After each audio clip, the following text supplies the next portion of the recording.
Good morning, beautiful people around the world, and welcome to Obinwannem World News Update. My name is Obu Promise, the news presenter. On our world news package this morning, the 14th day of July 2024, shooting at Trump's rally. One audience member confirmed dead. 2 people have died after a gunman opened fire at a Donald Trump rally in Pennsylvania, with the former president also suffering a bullet wound to his ear. The U.S. Secret Service confirmed a suspected gunman fired multiple shots towards the stage from what they described as an elevated position outside of the rally venue. They said the gunman had been neutralized by U.S. Secret Service personnel and was now dead. The agency also confirmed a spectator had been killed and 2 others critically injured. Trump said a bullet pierced the upper part of his ear during the incident, which took place while he was giving a speech on stage. I knew immediately that something was wrong in that I heard a whizzing sound, shots, and immediately felt the bullet ripping through the skin. Much bleeding took place, so I realized within what was happening, he said in a post on his Truth social platform. I want to thank the United States Secret Service and all of law enforcement for their rapid response. Most importantly, I want to extend my condolences to the family of the person at the rally who was killed, and also to the family of another person that was badly injured. It is incredible that such an act can take place in our country. The incident unfolded as Trump was giving a speech at the rally in Pennsylvania. Suddenly, he appeared to fall to the ground, clutching his ear. He was quickly surrounded by armed security and stayed down for around a minute. Screams from the audience rang out as the scene unfolded. Dismembered bodies found at Kenya Dome. Police in Kenya say they found 5 bags filled with the dismembered remains of a number of women at a rubbish dump in the capital Nairobi on Saturday. Detectives have been scouring the site in the Mukuru slum since Friday, when the corpses of 6 other women were found in sacks floating in a sea of rubbish.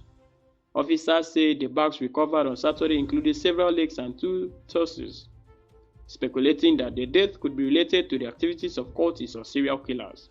But the country's police watchdog said on Friday that it was investigating whether there was any police involvement in the gruesome death, which come amid allegations of widespread human rights abuses by officers during recent anti-government protests. Human rights groups have accused police of shooting dozens of people who were demonstrating against planned tax rises, some of them fatally and abducting or arbitrarily arresting hundreds more. Local media reported that police deployed 2 water cannons to the scene on Saturday after angry protesters threatened to open the bags filled with human remains. Officers from the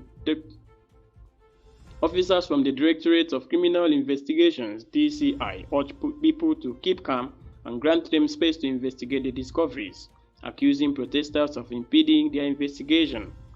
We want to assure the public that our investigations will be thorough and shall cover a wide range of areas, including but not limited to the possible activities of cultists and serial killings, the DCI said in a statement.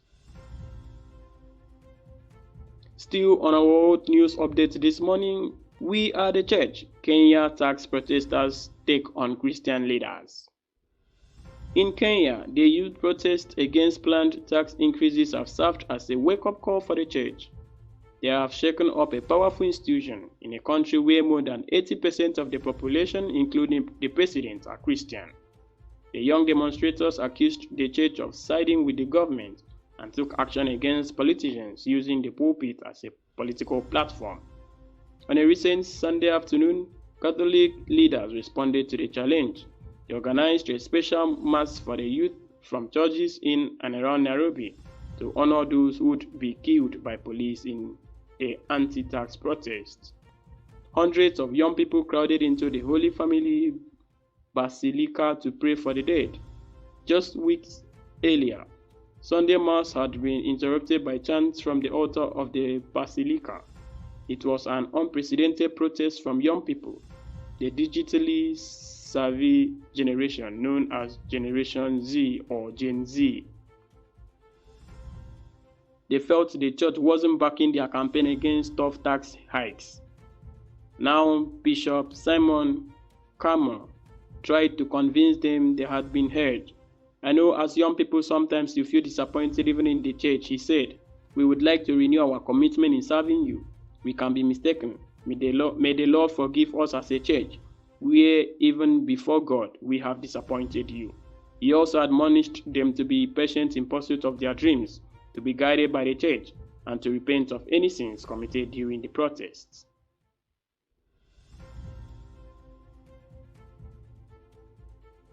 Celebrity sex therapist Dr. Ruth Westheimer dies at 96. Renowned sex therapist and talk show host Dr. Ruth Westheimer, who spoke openly about sex and intimate subjects, died on Friday at 96 years old. Her publicist confirmed her death to BBC News partner CBS News without providing a cause. Ruth Westheimer, who often referred to as Dr. Ruth, became known for talking openly about sex, becoming a pop culture icon as well as a best-selling author with guides like Sex for Dummies.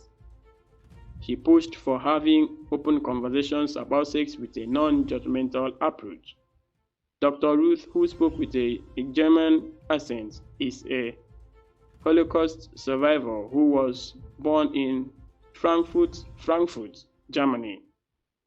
In the 1980s, she had her own local radio program called Sexually Speaking, which became well recognized and placed her on the path to national fame when it was nationally syndicated in 1984. She wrote her first book, Dr. Ruth's Guide to Good Sex, in 1983, in which she aimed to demystify sex. It was the first of more than 40 books she authored. Dr. Ruth launched a television program the following year called The Dr. Ruth Show and wrote a nationally syndicated advice column. I knew that there is a lot of knowledge that is around but doesn't get to young people, Dr. Ruth told NBC Nightly News in 2019.